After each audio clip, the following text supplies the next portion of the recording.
everybody, and welcome back to my channel, Gorgeous and Gluten Free. I'm Shayla. If this is your first time watching, hey. If it's not your first time, hey to you.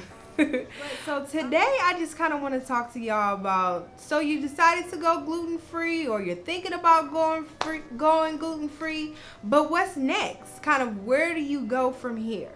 So I put down my top 5 things that I think that you should do once you have made that decision to go gluten free. This will tell you what you should do next. So if you want to know, keep on watching. So this is just a little disclaimer. I am not a medical professional, nor am I an expert on this, but this is just some of the things that I did after I was forced to go gluten free.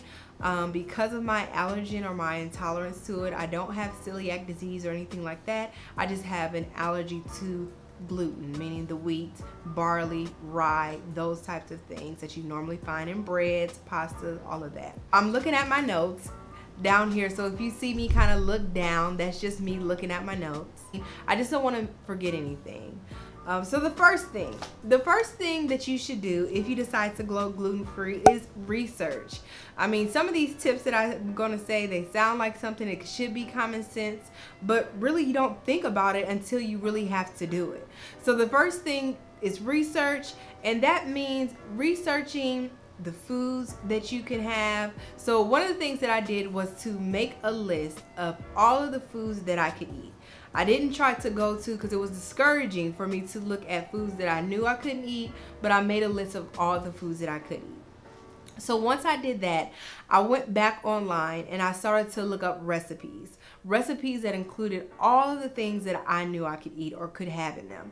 And I literally just typed in the search box exactly what I was looking for. So if it was a certain dish that maybe had beef and onions or whatever the case, whatever I was looking for, that's exactly what I typed into the search box. Most of the recipes, even as you're looking them up, they can be replaced. So it may be one ingredient that you just couldn't have, but then you want to look at it again because maybe you can modify that. You can take something out, you can add something to it so that you can still use that recipe but make it fit for you. So that's something that you want to think about.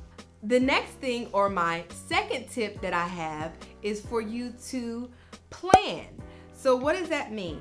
Planning your meals. So one thing that I had started to do was actually plan out what I wanted to have for the week. So that way I knew, number one, what I needed to get, because the other thing, you got to plan the grocery store trip. So you have to plan that to make sure you have exactly what you need before you go. And when you go, you just don't want to go to the store and just randomly start picking up all this stuff here and there, because it's easy to do. But you want to make sure you're going in with the meals in mind that you're going to cook for that week. So that's tip number 2. You have to prepare. So once you have made your plan, you have done your research, you actually have to prep the food that you went to the store to go buy. So I would spend just like one day out of the week prepping everything before my week starts. So for me, Sunday right now is a good day for me to cook up all the meals that I have for the week. And I at least try to make up 3 to 4 things. It just depends, because I'm a busy mom. So I don't always have time to try to figure out what am I going to eat right then and there. I just want to be able to pull out something. When I'm hungry, I'm hungry. So I'm ready to pull it out, eat it, and go. So that has always worked for me. So my 4th tip is that you just want to talk to other people. So whether that means that you're talking to your allergist about some of the things that may have recently come out or been developed with things that as it relates to your gluten, or being gluten-free, or to allergies or anything like that, talking to specialists about it, and even talking to other people. So having a support group where you can reach out to them and say, you know what, I'm dealing with this, or you guys, I really want to have a craving for this. Do you know what kind of recipe that I could use that makes sure that it's not gluten-free, that it's still not dairy-free, all of these things. Just having that support system really makes you feel like you can continue to go through this, and then you have just somebody that you are leaning on, somebody that is going through this same thing that you're going at the exact same time, and you're able to bounce ideas off of. That is always something good. The last and final 5th tip is for you to listen to your body. Like, that sounds so simple, but really your body tells you so much.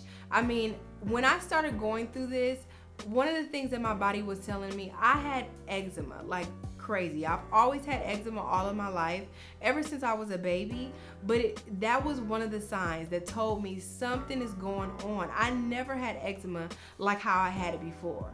So you really have to just listen to your body, because it tells you when it's calling out, when your eczema is flaring up, when you're having more sinus congestion, when all of these things are going on differently, your body is trying to tell you something is not right here. So you really have to just listen to your body and try to see, okay, what can I do to make that change?